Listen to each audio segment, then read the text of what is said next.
Drop it. TBS FM. 현재 상황 문제 파악 맥락에 집중 묵직한 질문 흔들리지 않는 중심의 축제 일구 몸쪽 꽉 찬 돌 짚고 쇼미더 뉴스 세상을 바라봐 어제의 뉴스가 오늘의 변화 쇼미더 뉴스 진실을 찾아봐 오늘의 뉴스가 내일의 역사 쇼미더 뉴스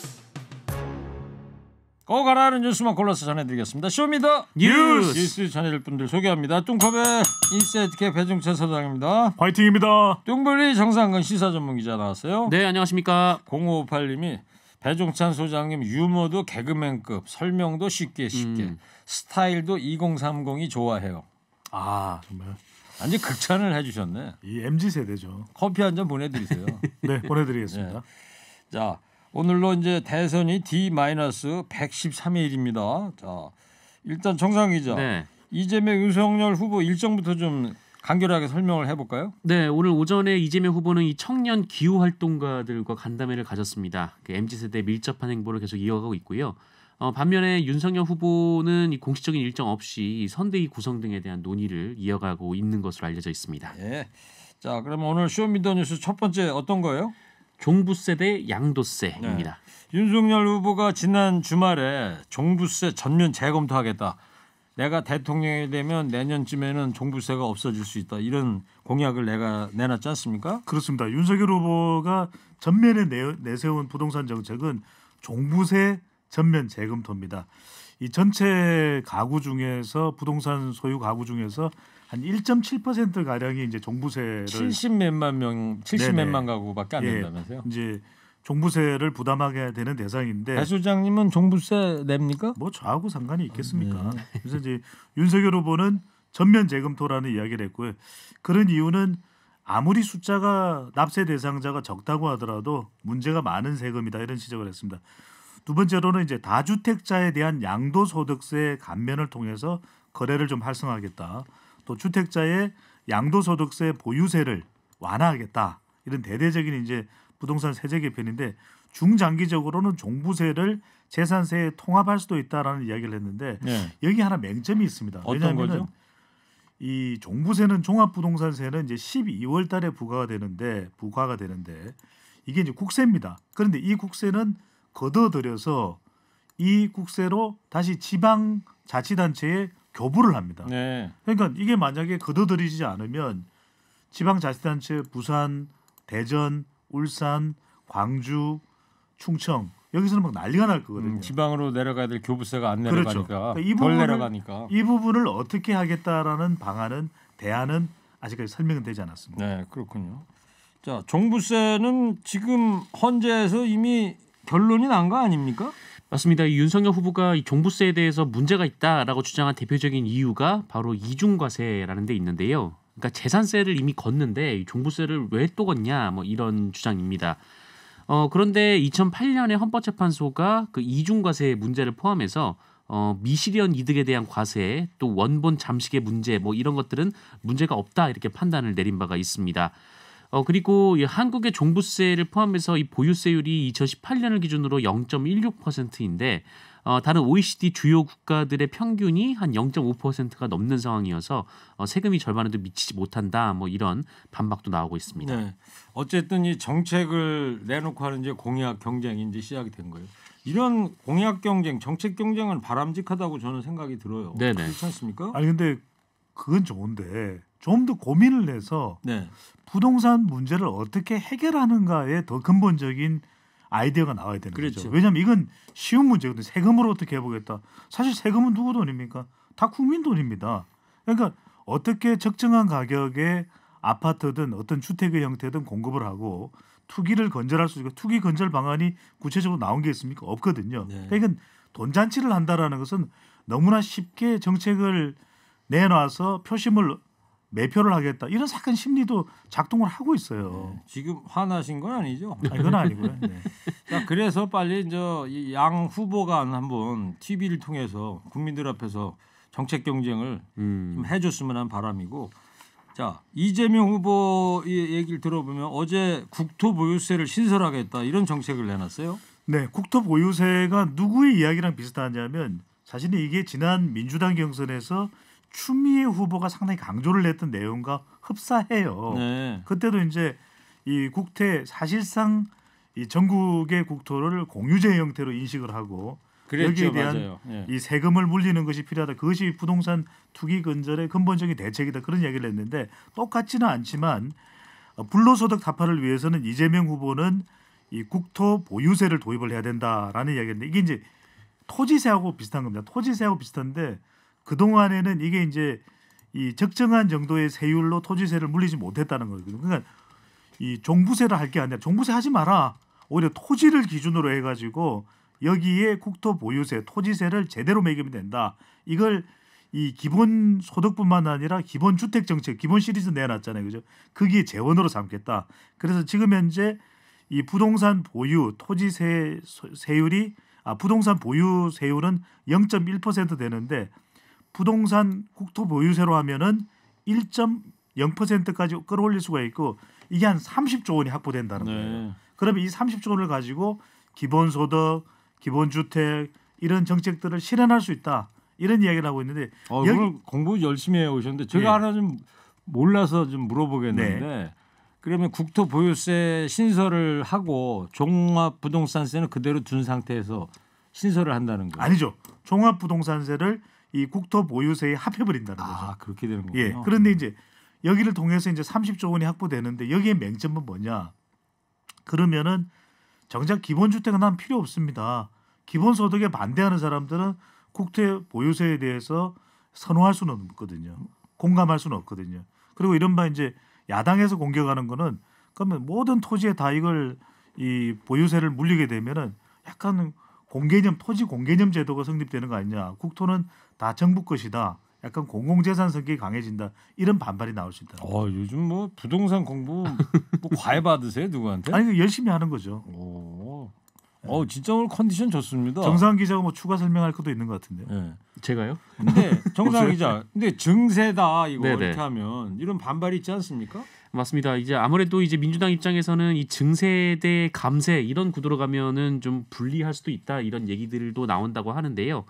뭐 하지만 이제 이재명 후보 같은 경우에는 이 토지 보유세 같은 경우 이제 상위 10%에게만 세금이 이제 좀 더 이제 가중이 되는 거고 이 하위 90%는 사실상 기본소득으로 더 돌려받을 수 있다라고 얘기를 하고 있습니다.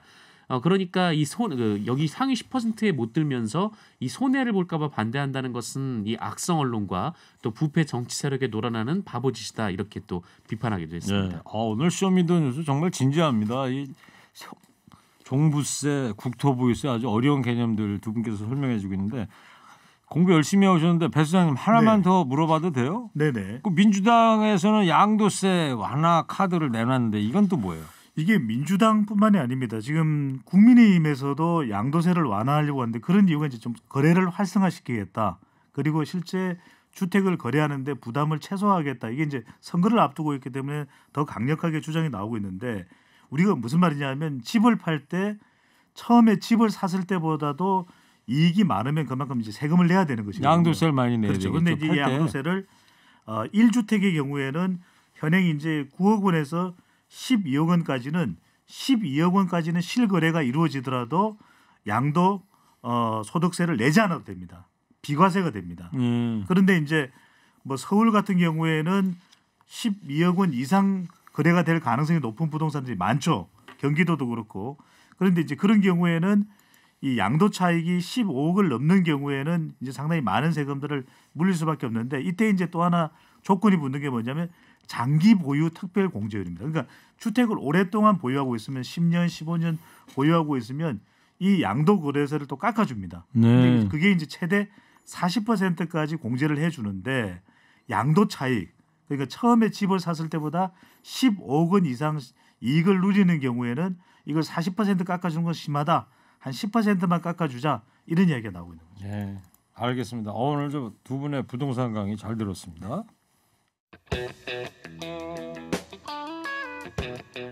정상 기자 두 번째 쇼미더 뉴스 어떤 거죠? 네, 두 번째 쇼미더 뉴스는 국민의힘 선대위원회는 언제입니다. 예, 정말 많은 국민께서 관심을 갖고 이제 언제 출범을 하는지 어제 윤석열 후보가요 김종인 전 위원장을 향해 러브콜을 보냈는데 김 전 위원장도 선대위 합류 가능성을 열어놨습니다. 자, 일단 이야기 들어가 보고 오겠습니다. 정치개혁뿐만 아니라 이 국가의 대개조가 필요한 그런 시점에 또 다시 우리 김 박사님께서 역할을 또 하셔야 될 때가 이제 다가오고 있지 않는가, 잘 이끌어 주시기를 부탁드리는 마음을 가지고 있습니다. 그런 계기가 되면 뭐 도와줄 수도 있고 그런 거죠. 선대위를 어떻게 구성하느냐 안 하느냐는 얘기는 저희 후보의 본인의 생각인 거고, 그 다음에 뭐가 짜여지면은 그때 가서 내가 판단하는 거지. 네, 어제 김종인 전 위원장 출판기념회 때 이야기죠. 네, 맞습니다. 출판기념회에 윤석열 후보가 참석을 해서 공개적으로 선대위원회 합류를 요청을 했는데요. 이 정치개혁과 국가 대기조를 위해서 역할을 해야 될 때다라고 얘기를 했습니다. 이 김종인 위원장은 앞서서 이 허수아비로는 선대위에 참여하지 않겠다 이렇게 얘기를 하면서 상당한 권한을 요구를 했었는데 들으신 대로 도와줄 수도 있다 이렇게 화답을 했지만 그래도 아무런 시간표도 모르고 내용도 모른다며 확답을 하진 않았었습니다. 네, 배 수장님. 네. 저 김종인 위원장 합류 가능성이 좀 높게 점쳐지고 있는데 그럼요. 뭐 좀 새롭게 취재한 이야기 없어요? 새롭게 취재가 된 내용은 빨리 합류할 것이다. 빨리. 네. 그리고 그럼 합류라는 것은 기정사실화 된 거죠. 네. 그런데 김종인 전 비대위원장의 이 문법을 잘 읽어야 돼요. 왜냐하면 뭐 결정된 것도 없고 언제 합류될지 그건 뭐 내가 잘 모르는 거. 뭔가 잘 모르겠다.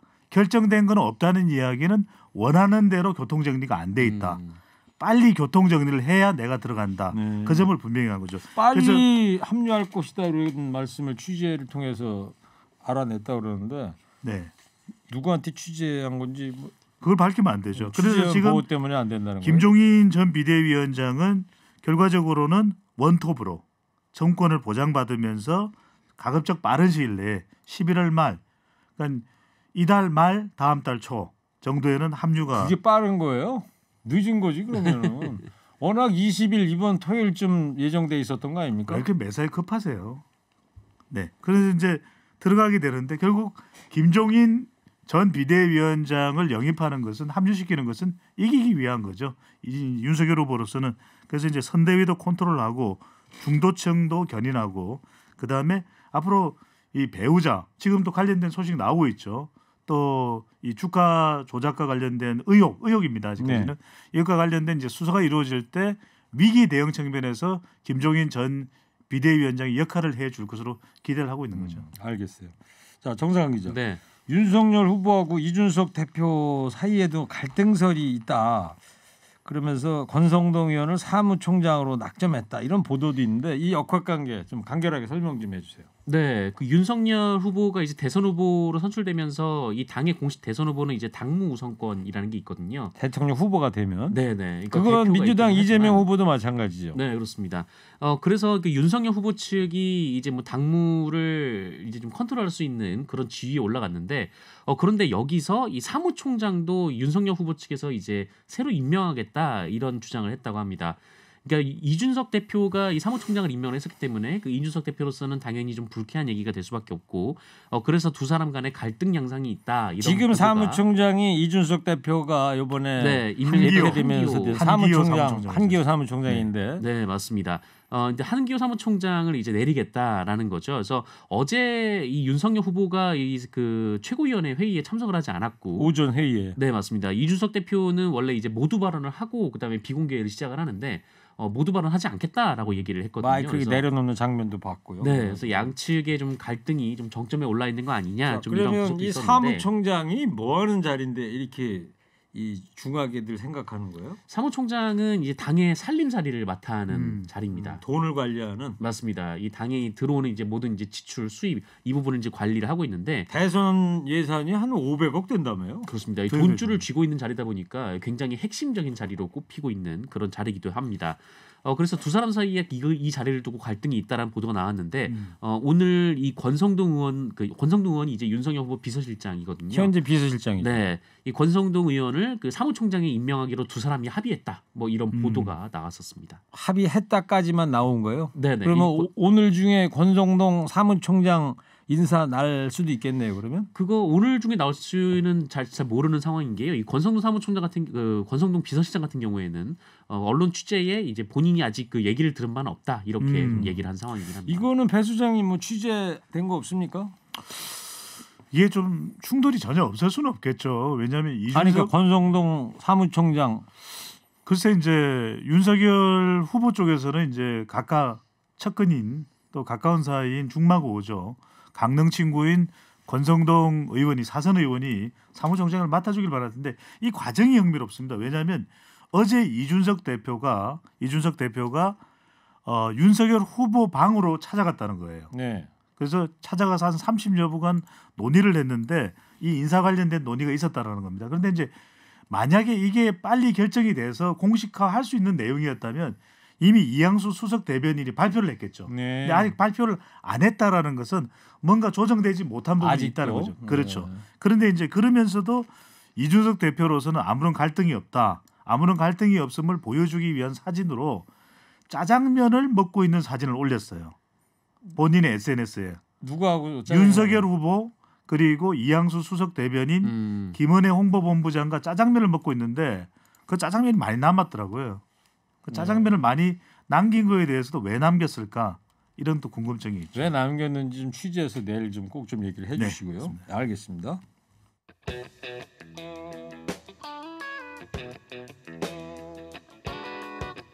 자, 세 번째 쇼미더뉴스 뭐죠? 네, 김혜경 씨 수행원 논란입니다. 네, 어제 밤부터인가 이 사진 더 팩트라는 매체가 김혜경 씨다 이렇게 완전히 박아가지고 이 사진을 찍은 거를 보도를 했지 않습니까? 그렇죠. 이 더 팩트라는 매체가 주로 연예 관련 뉴스를 종전에는 많이 발표를 해왔었어요. 물론 연예 뉴스에만 국한된 건 아닙니다만 유명 연예인 남녀 간의 만남 사진 이런 특종 사진을 많이 발표를 했는데 이 이재명 후보의 부인이죠. 김혜경 씨가 집 밖을 나서는 장면을 단독으로 사진을 찍어서 보도를 함으로써 상당한 주목을 받았는데 이게 뭐 칭칭 온몸을 가렸어요. 모자를 쓰고 검정 마스크를 착용하고 선글라스까지 끼고 네, 얼굴이 전혀 안 보여요. 네, 그래서 뭐 이 댓글 같은 데 보면 전혀 안 보여요. 그 스타워즈의 그 네네. 캐릭터 있잖아요. 악당 캐릭터 다스 베이더. 네네. 베이더. 다스 베이더. 네. 이런 얘기까지 막 하고 그러더라고요. 근데 정확하게는 다스베이드는 아니었고 약간 옷의 스타일은 망토 스타일이었어요. 네. 그래서 전혀 신체 부위가 어디 노출된 곳이 없었는데 이 인물을 가리켜서 김혜경이다. 이재명 후보의 부인인 김혜경 씨다. 이렇게 해서 이제 보도를 했던 것이죠. 그런데 이재명 후보 측에서 김혜경 씨가 아니고 수행원이다. 네. 이해식 의원이 그런 말을 했는데요. 지금 이해식 의원이 이 배우자 실장 역할을 맡고 있습니다. 오늘 라디오에 출연해서 이 사진 속의 인물은 후보의 배우자가 아니라 수행원 중에 한 사람이다 이렇게 일축을 했습니다. 그러면서 사실을 정확하게 고지를 하고 해당 언론사에 삭제 요청을 하고 있는데 해당 언론사가 응하지 않고 있다라고 얘기를 했고요. 근데 수행원인데 왜 이렇게 온몸에 얼굴들 못 알아보게 그랬다고 해요? 뭐 그 이유는 아직 뭐 설명이 좀 안 되고 있는 상황이고. 네. 네. 그렇습니다. 이게 정확한 거는 밝혀져야 될 텐데 저도 이제 그 사진을 봤거든요. 근데 사진을 보면은 김혜경 씨인지 아닌지는 모르는데 이제 사진을 찍었던 더 팩트에서 그런 주장을 할 법한 것이 체형이 김혜경 씨와 비슷해요. 그러다 보니까 이게 이제 선대위 측에서는 이해식 수행실장도 수행원이다 이런 얘기를 했는데 구체적으로 어떤 수행원인지에 대한 설명까지는 아직 밝혀지지는 않았습니다. 그래서 뭐 경찰에 신고까지 들어갔고 그 경찰이 경고를 했다면서요? 그렇죠. 이게 너무 지나치다는 거예요. 그러니까 이제 대체적으로 이런 좀 은밀한 장면을 촬영할 때는 지나칠 정도로 접근을 하잖아요. 성가실 정도로. 물론 이제 뭐 대선 후보의 가족과 관련된 부분이 이 관심의 대상일 수는 있는데 그러다 보니까 이제 신고를 했습니다. 경찰에 신고를 했더니 취재진 5명에 대해서 스토킹 처벌법 위반 소지가 있다. 이렇게 경고 조치를 하고 돌려보냈습니다. 왜냐하면 이 차량이 이동을 하니까 이 이재명 후보의 자택 부근에 있는 차량이 이동하니까 이 차량까지 따라붙는 행위를 한 겁니다. 그리고 이제 아주 가까이에서 파파라치 수준이었네요. 그렇죠. 그러면. 그러다 보니까 이게 지나치다라고 해서 물론 이제 언론사 쪽에서는 반발했습니다. 아니 이 정도도 취재를 못하냐 너무한 거 아니냐 이런데 이제 일단 경찰은 이것이 스토킹 처벌법 위반 소지가 있다면서 정당한 행위로 보기 어렵다 경고 조치를 했습니다. 이 취재를 왜 했을까요? 이 더 팩트는 뭐 소문에 대한 사실을 확인하려고 취재를 했다 뭐 이렇게 기사에 작성을 어떤 했거든요. 소문? 그러니까 이른바 이제 그 이재명 후보가 이제 가족을 이제 폭행을 했다 뭐 이런 소문이 있는데 뭐 거기에 대해서 확인을 하려는 차원에서 이런 취재를 한 것으로 지난주에 네네. 김혜경 씨 병원 가고 뭐 이런 거와 관련해서 네네 이렇게 주장을 하고 있습니다만 근데 그 119 신고 기록도 있고요. 또 병원에서 진료본 분들이 언론에 한 얘기도 있거든요. 뭐 이런 부분들도 있는데 이걸 한 사람을 계속 쫓아다니는 방식으로 이런 취재를 해야 되는가 네. 여기에 대해서는 좀 비판이 나오고 있습니다. 알겠습니다. 자 그리고 이재명 후보 쪽에서 김혜경 씨 사고 의혹을 제기한 배현진 국민의힘 의원한테 공식 사과를 요구했는데 이건 왜 그런 거예요? 네, 배현진 의원이 이 김혜경 씨 낙상 사고 관련해서 의혹을 제기했기 때문인데요. 이 대선 후보가 되면 경호 인력이 배치가 되는데 김혜경 씨가 사고를 당한 것을 경호 인력이 왜 몰랐느냐 이 과정이 납득이 안 된다 이런 주장이었습니다. 그래서 이런 좀 근거 없이 뭐 지금 의혹만 뭉게뭉게 피어내고 있다라는 게 이재명 후보 측의 주장인데요. 예. 그러면서 사과를 요구를 했습니다. 알겠습니다. 자 쇼미더뉴스 지금까지 배종찬 소장 정상근 기자였습니다. 두 분 고맙습니다. 쇼미더 뉴스.